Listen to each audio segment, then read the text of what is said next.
Welcome to Psychological Explorations with Dr. Michael Axelman. With Daniela Velasquez. And John Quasarano. Welcome, Danielle and John. Today we're going to be looking at a paper by Winnicott, D.W.W. Winnicott, from 1937, entitled The Manic Defence. To put the paper in a little bit of context, in 1935, Melanie Klein reported a paper where she introduced the concept of the depressive position. And it's in response to Klein's paper that Winnicott developed these ideas of his perspective on the depressive position and introducing this notion of the manic defense that we'll be exploring today. Some of the key features of the manic defense from Melanie Klein, and I'm going to quote her: "My psychoanalytic work has convinced me that when in the baby's mind, the conflicts between love and hate arise, the fears of losing the loved one become active. A very important step is made in development when this happens. It is an essential part of the interpretive work that it should keep in step with fluctuations between love and hatred, between happiness and satisfaction on the one hand, and persecutory anxiety and depression on the other." Klein introduced this notion of persecutory anxiety, and Winnicott further developed it, in which the bad, quote unquote, internally that can't be tolerated, tension states that come up that can't be contained, end up getting projected outward and returning as a persecutory object. And then the child or adult organizes around that persecutory object, and it's that relationship that's external which provides relief from the internal tension and anxiety. As we move now on to Winnicott,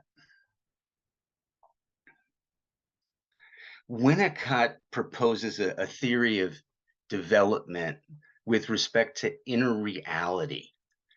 And he contrasts outer reality with inner reality, and also contrasts inner reality with this notion of fantasy, which is more defensive than inner reality more generally, which covers all of the contents of the internal reality that he describes.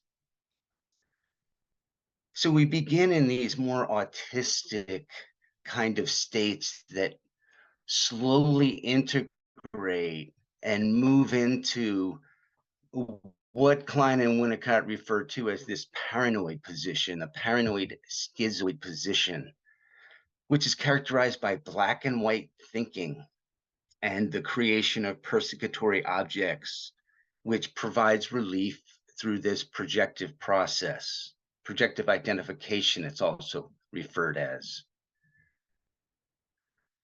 So in the paranoid state, the projection fills the other, and the other isn't seen as independent. The shift into the depressive position involves this acknowledgement of doubt, and there becomes an introspective awareness of sadness, often accompanied with a heaviness, a feeling of guilt. Loss and fragility in a depressive position, when made conscious, are acknowledged. One starts to understand that the caretaker, the primary caretaker, is independent and separate. Winnicott introduces this capacity for concern that emerges at this stage, where the child will start to worry about the parent wow, they've been away for a long time. I miss them. I hope she's okay. So it's this emergence of this capacity for concern that coincides with the emergence of the depressive position, and that awareness that life is fragile, that loss is possible. And the power of that state is so strong. And Winnicott discusses the way in which the manic defense is a response to the inability to contain the depressive anxiety associated with a depressive position. And there's this flight into activity, overactivity, accompanied with this denial of doubt, denial of the guilt, and all of the negative aspects associated with the depressive position. We go now to a few quotes from the paper, The Manic Defence. And this paper can be found in the Winnicott compilation entitled Through Pediatrics to Psychoanalysis. In the manic defense, a relationship with external reality is used in an attempt to decrease the tension of inner reality. There's an internal tension state that can't be tolerated or contained. Might it not be that the main point is a denial of deadness, a defense against depressive death inside ideas? This idea that in the depressive position, one is focused on loss, about challenges with survival, with terrible doubt, that the manic defense is this denial and a flight from those negative states. So the characteristics of the manic defense described by Winnicott begin with this denial of inner reality, followed by a flight to external reality, characterized by an ascensive mood. And Winnicott contrasts the depressive with the ascensive in this paper in a very beautiful way. This flight also is characterized by compulsions to act, feeling compelled to do something, and feeling like you can't do nothing. Something must be done when you're in the manic phase. And we also include a whole range of addictions, drug addictions, sex addictions, screen addictions, that are all part of the manifestation of the manic defense. The focus on the body and sickness, hypochondriacal symptoms, or another flight into external reality, onto the body, away from the internal tension state of the mind that can't be tolerated. Frequently, we'll see overactivity, somebody who's overly ambitious, totally focused on gains in external reality.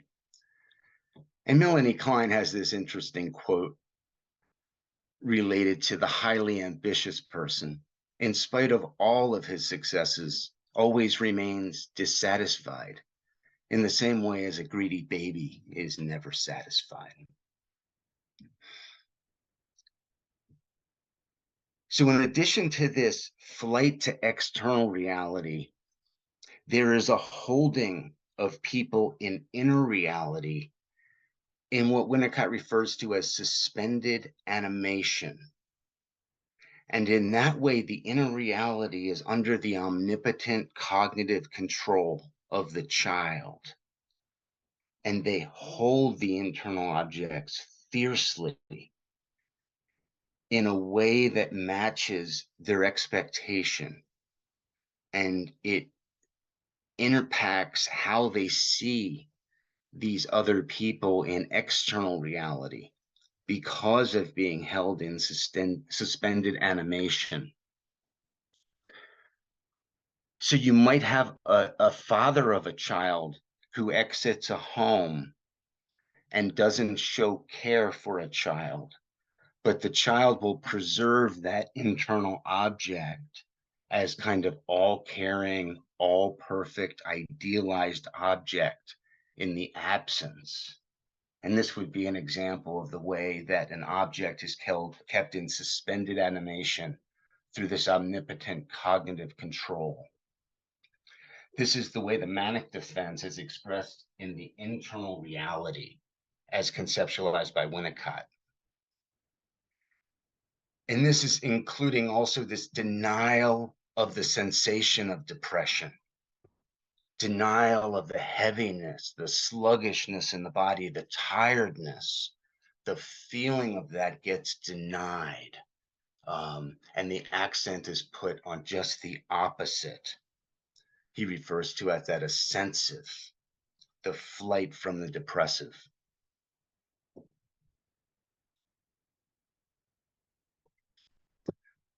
Winnicott makes this wonderful point that I think is very intuitive once you think about it, that one can be manic and not know it.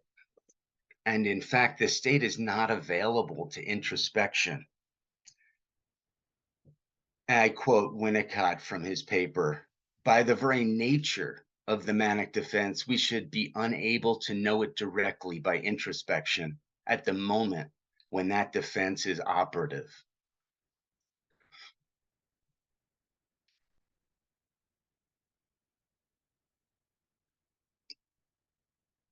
As the depressive anxiety becomes less and the belief in good objects increases, the manic defense becomes less intense and less necessary. The key point here is the development of belief in good objects. In that capacity internally to reach for a belief in a good object that provides security while tolerating the doubt associated with the depressive position. It's the belief that the mother who departs will come back, and you know that they're going to be okay.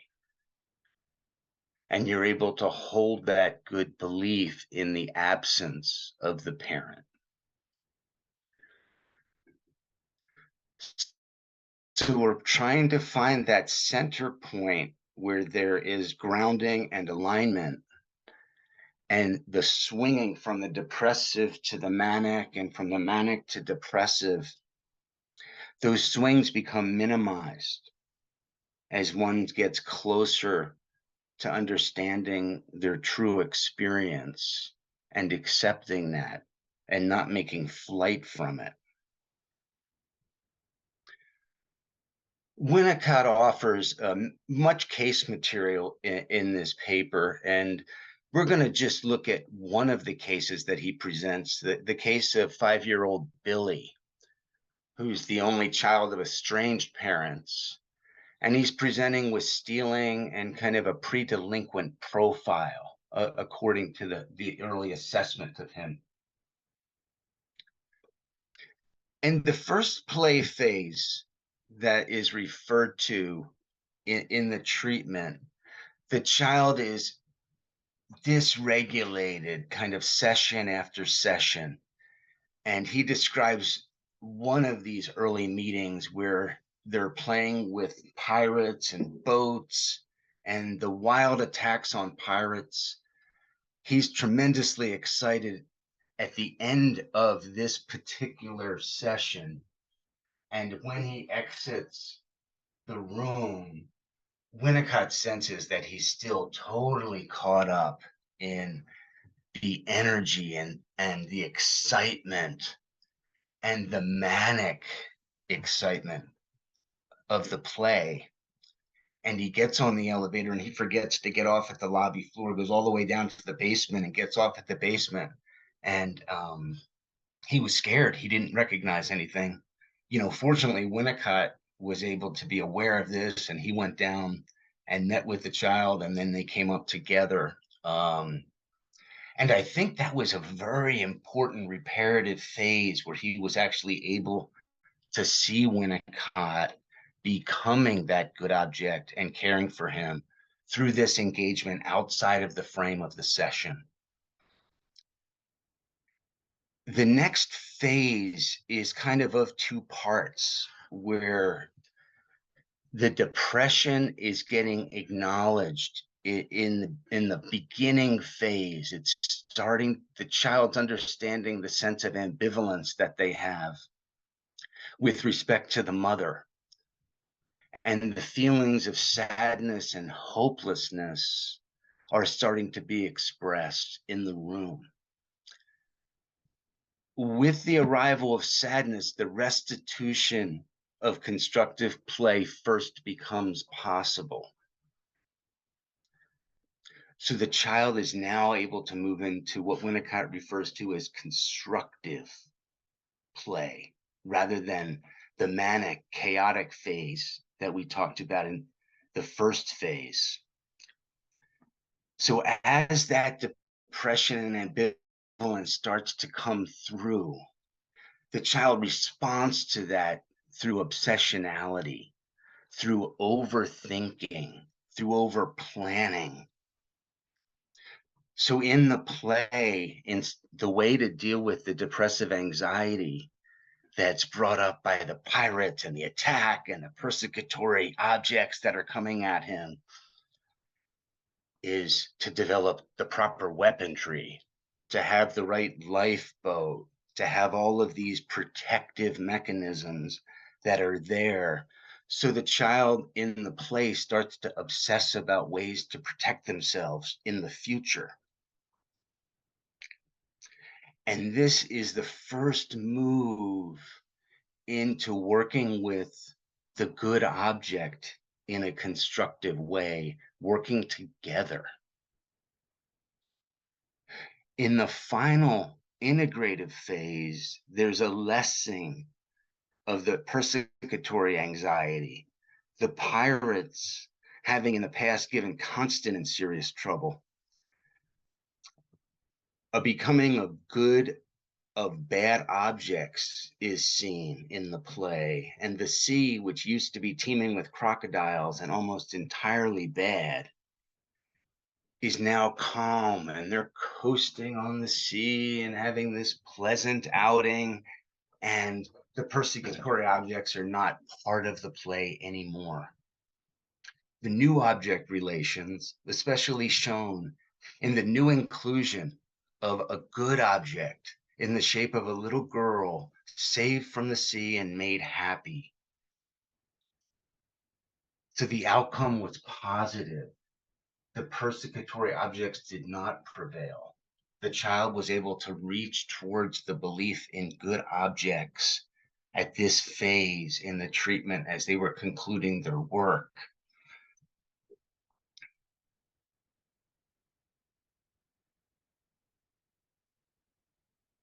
In closing, Adam Phillips, who wrote a wonderful biography on Winnicott, reported back in 2012, the manic defense is the tendency, when presented with uncomfortable thoughts or feelings, to distract the conscious mind, either with a flurry of activity or with the opposite thoughts or feelings.